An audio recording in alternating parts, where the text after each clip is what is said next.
Bonjour à tous, c'est Pedro. Aujourd'hui on se retrouve pour une nouvelle vidéo et cette fois-ci je vous présente mon daily, une Alfa Romeo Giulietta de 2015. Ça fait bientôt 6 ans, ou un peu, non, ça fait déjà un peu plus de 6 ans que je l'ai et je ne m'en lasse pas. Alors j'avais déjà fait une vidéo il y a quelques années, je crois que ça date d'il y a un peu plus de 3 ans sur cette voiture, mais à l'époque elle n'était pas tip top, donc je me suis dit que j'allais en refaire une. Et puis j'avais aussi envie de vous présenter ce super modèle d'Alfa Romeo, surtout lorsqu'on voit ce qu'ils sont en train de faire avec la marque. Merci Stellantis.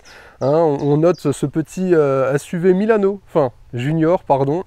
Enfin bref, aujourd'hui on s'attaque donc à cette Alfa Romeo Giulietta et si ce modèle vous intéresse, restez bien jusqu'à la fin car j'ai une petite annonce à vous faire. Alors la Giulietta, qu'est-ce que c'est? Eh bien c'est une berline compacte sortie en 2010 aux côtés de l'Alfa Romeo Mito, qui est plus petite, sortie 2 ans auparavant. Sa production s'est achevée en 2020, donc ça a quand même duré une dizaine d'années et donc on a eu 3 phases. Celle-ci, c'est une phase 2.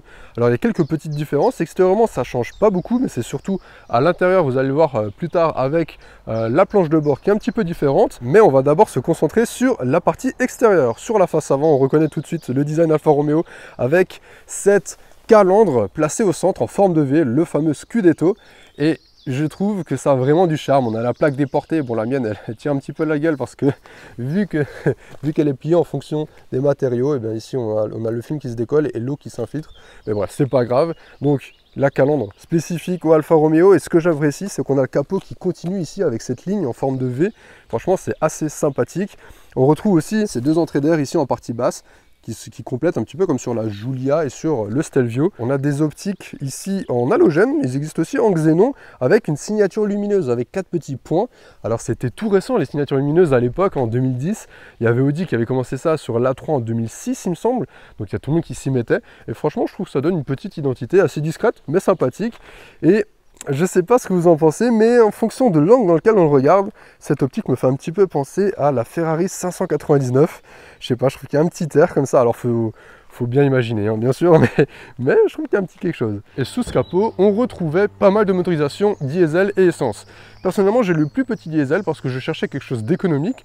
Donc j'ai un 1,6 litre JTDM2, pardon, donc de 105 chevaux. Ça peut paraître faiblard, mais il y a quand même 280 Nm et on a un petit coup de boost qui se passe à l'intérieur, ça je vous en parle un petit peu après, mais honnêtement vous allez voir sur la route que ça se passe super bien et si on cherche quelque chose d'économique, et ben franchement c'est top. On a une consommation moyenne de 5,3 litres, donc c'est très raisonnable et c'est ce que je recherchais. Vu que je roule beaucoup, je voulais quelque chose d'assez économique. On avait pas mal de motorisation essence allant de 105 à 240 chevaux sur la QV, donc c'est la version sportive de la Giulietta. Ça j'en ai jamais essayé mais ça me botte bien. Sur le profil, ce que j'adore, et ça rappelle un petit peu les origines italiennes, les anciennes voitures avec le logo marqué sur le profil, et bien là on a le nom de la finition Sprint. Et si vous êtes un aficionados d'Alfa Romeo, vous savez que cette finition Sprint est déjà apparue sur l'ancienne Giulietta dans les années 1950.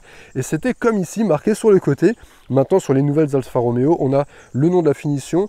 Alors la finition Sprint, c'est une édition spéciale, si je dis pas de bêtises. Qu'est-ce que ça apporte? On a des jantes spécifiques en 17 pouces, les fameuses jantes téléphone avec tous ces arrondis que je trouve vraiment très sympathiques. C'est très Alfa Romeo-tesque au final. Cette finition Sprint apporte également un pack Dark Chrome, c'est-à-dire que les coques de rétroviseur et les poignées passent en gris foncé. Alors là, vu que la voiture est gris foncé, bah, ça choque pas trop, mais là on voit qu'il y a une petite différence de teinte. Donc c'est assez sympathique. Il me semble d'ailleurs que les branches sur la calandre, il y a de nouveau des toiles partout, il me semble que c'est aussi de cette couleur là. Donc en fait on perd tous les chromes, c'est un déchromage au final. Il existe aussi ici des joints, enfin des contours de vitres en chrome. Et on dispose également du pack sport, c'est-à-dire qu'on a la petite jupe latérale et on a également ce diffuseur très sympathique. D'ailleurs il entoure la sortie d'échappement, car oui, à l'époque il y en avait encore. Maintenant on les cache de partout. On a une signature lumineuse à l'avant mais également à l'arrière. Elle commence ici, en fait elle fait tout le cercle comme ça jusqu'au bout du phare. Je trouve ça assez agressif, ça donne vraiment un regard très racé. Et voilà, on est sur une italienne, donc forcément on a la typo manuscrite un petit peu. Alors pas tant sur celui-là, mais je trouve qu'il y a un petit air quand même. On est fier d'afficher le nom du modèle au centre comme ça. Et si vous avez fait gaffe, la vitre arrière, elle est aussi en forme de V. Puis au niveau du coffre, on appuie au centre du logo et on retrouve un volume de chargement de 350 litres. Ça peut paraître assez faiblard, mais honnêtement, je peux vous assurer que j'en mets des choses quand je pars en vacances. Là, on peut mettre une grosse valise, ainsi qu'une plus petite debout. On peut rabattre les sièges en 40 par 60 à l'aide des petites poignées qu'on a juste ici. Donc honnêtement, ça peut libérer pas mal de place. Et puis en dessous, on a encore la roue de secours à l'ancienne. Maintenant, ça n'existe plus pareil. J'ai l'impression d'avoir une super vieille voiture. alors qu'au final, bah, elle date de juste de 2015. Et franchement, je trouve qu'elle vieillit pas tant que ça, hein. Regardez-moi cette ligne, je trouve qu'elle prend pas un gros coup de vieux.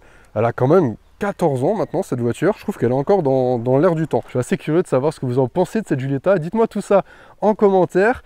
Et nous, on va aller faire un petit tour à l'intérieur parce que je vais vous présenter tout ça. Alors ici, sur donc, cette finition sprint, qu'est-ce qu'on a? On a une sellerie en tissu et alcantara. Très sympa, avec les surpiqûres rouges et le sprint brodé également. Et l'alcantara ici, on a le logo Alfa Romeo qui est coupé entre les deux sièges. Franchement, moi j'ai vraiment craqué quand j'ai vu cette finition. Surtout que là, on a des inserts en faux carbone. Alors voilà, c'est un petit peu kitsch dans le sens où on est sur un petit moteur de 105 chevaux. Mais moi je trouve que ça se marie super bien. Et puis j'étais assez satisfait quand je suis rentré. Moi j'ai bien accroché tout de suite. On a les petites surpiqûres également sur le volant en cuir, sur le levier de vitesse. Car on a une boîte manuelle ici à 6 rapports. Elle existe aussi en boîte automatique. Puis j'ai beaucoup aimé aussi ce design avec ici cette petite insert et cette vague juste ici. On a un petit rangement ici au haut, c'est franchement sympa. On a des aérateurs un petit peu partout. Honnêtement, j'ai tout de suite accroché au design intérieur de cette Giulietta. Par contre, et voilà, effectivement, on a du plastique dur partout. Là, on ne peut pas dire que même au-dessus, c'est du plastique dur de partout. Le volant également en V, comme la calandre. L'ancien logo encore, avec le petit bord doré. Et puis, on a également quelques petites commandes au volant. Le fameux compteur Alfa Romeo avec les deux gros compteurs. Et moi, ce que j'aime bien, c'est qu'on a les petites inscriptions en italien, comme ici, Aqua. Là, c'est marqué diesel, mais quand on a la version essence, c'est Benzina. C'est quelques petits détails comme ça qui nous rappellent que voilà, on est sur une voiture italienne, fabriquée en Italie d'ailleurs à l'époque. Donc c'est assez agréable, contrairement au Junior. J'ai beaucoup de mal de celui-là, je ne l'ai pas encore vu. Mais je pense qu'en tant que tous les fans d'Alfa Romeo ont été un petit peu déçus. Je l'essaierai sûrement, on va voir ce que ça donne. Mais pour l'instant, on reste sur cette Giulietta et celle-là, je vous la conseille un petit peu plus. On a également un petit écran ici. Alors c'est sûr que face aux écrans qu'on a dans nos voitures actuelles, c'est mignon, limite c'est tout rikiki, mais honnêtement ça fait l'affaire. On a l'audio en Bluetooth, on a la navigation, on peut connecter son téléphone en main libre, etc. Et puis on a la radio forcément. Petite spécificité, les feux de brouillard se gèrent ici et non pas sur le Komodo. Pas mal de connectiques également, on a une carte SD, on a de l'USB, une prise jack. Ici on peut désactiver le start and stop. Et puis on a le fameux DNA. Qu'est-ce que c'est? C'est tout simplement les modes de conduite. All weather pour toutes les surfaces humides, c'est-à-dire quand il pleut, quand il neige, etc. Ensuite, on a le mode N, donc normal, c'est l'équivalent du mode éco en gros.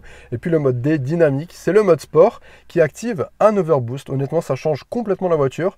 J'ai l'impression qu'elle a beaucoup plus de chevaux. Pourtant, elle garde ses 105 chevaux. Par contre, il me semble qu'on a un petit peu plus de couple. Et elle a un comportement tellement plus appréciable. On a la direction qui se raffermit, tout comme la pédale d'accélérateur. Et franchement, ça change la voiture. C'est assez dingue comme mode. Vous savez, il y a certains modes sport, voilà, on a peut-être un peu plus d'accélération. Mais là, vraiment, la voiture change totalement. Et j'apprécie beaucoup son comportement. Maintenant, on va aller faire un petit tour à l'arrière. Et je vous avoue que je découvre parce que je suis toujours là. Et je ne sais même pas s'il y a de la place ou pas à l'arrière. En tant que grande personne comme moi, je fais 1m84. J'ai juste réglé mon siège parce que là, je l'avais reculé pour filmer. Comme ça, il est à ma taille.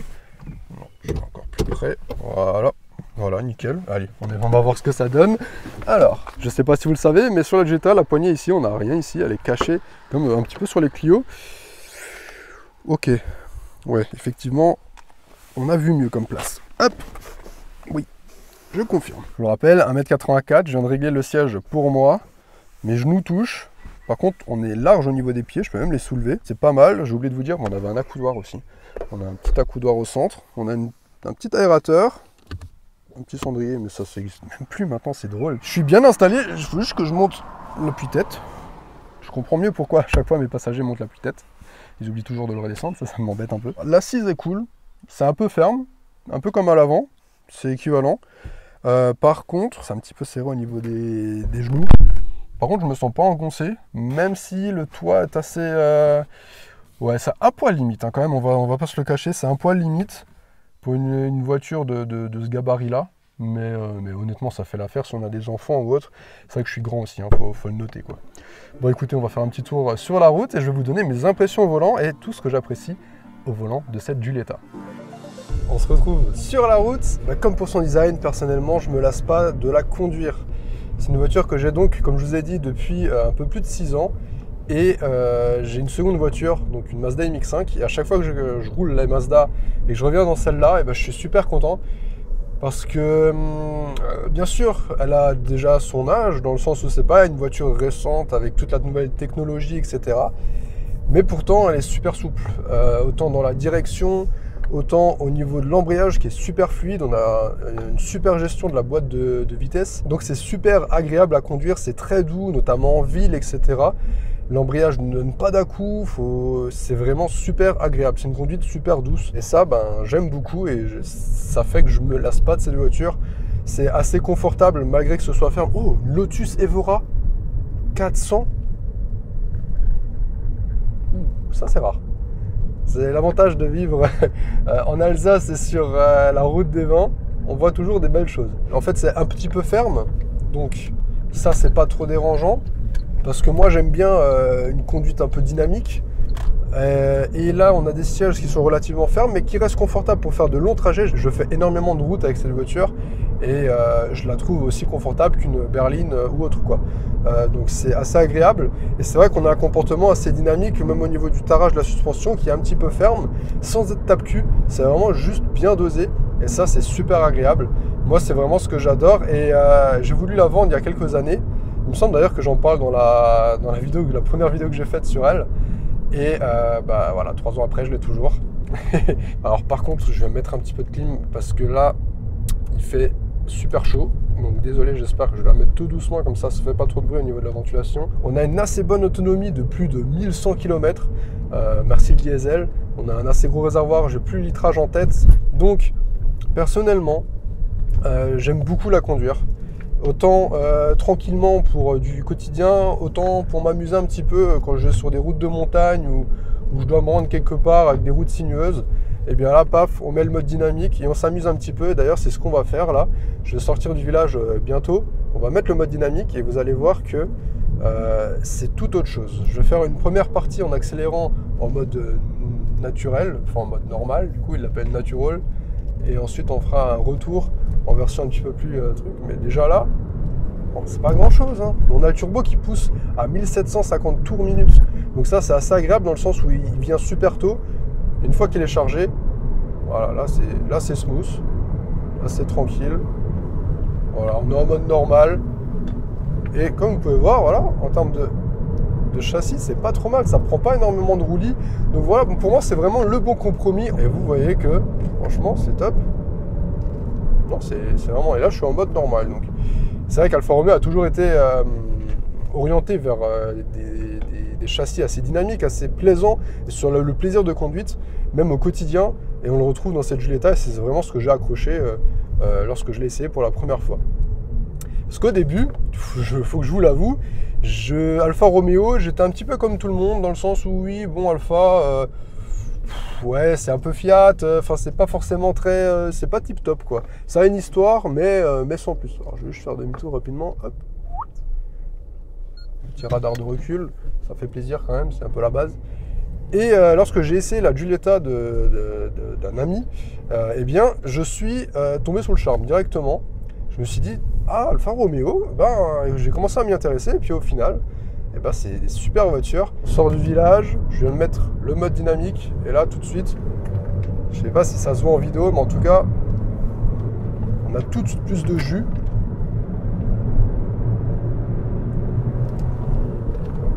Vous voyez, je suis déjà limite en sur-régime par rapport au diesel et pourtant ça pousse quoi. Et c'est ça que j'adore. Là, on a vraiment le volant qui s'est raffermi et c'est une toute autre conduite. Même en ville, on a vraiment tout de suite plus de pep. Puis comme je viens de vous dire, Alfa Romeo, moi j'étais un petit peu sceptique au début. On a tous entendu, oui, Alfa Romeo, c'est pas fiable, etc. Eh bien, détrompez-vous. Alors oui, il y a eu pas mal de soucis de fiabilité dans les années 80, 90, 2000. Mais sur ces modèles-là, eh bien, c'est super fiable. D'ailleurs, la Giulia et le Stelvio également.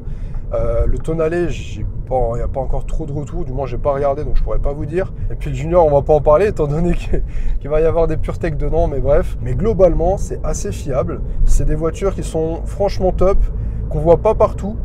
Et pourtant, c'est un charme fou. Ça ne vieillit pas. Et malgré tout ça, eh bien, il faut que je vous annonce que je vais la mettre en vente. Je l'ai déjà mise en vente d'ailleurs. Je vais devoir m'en séparer.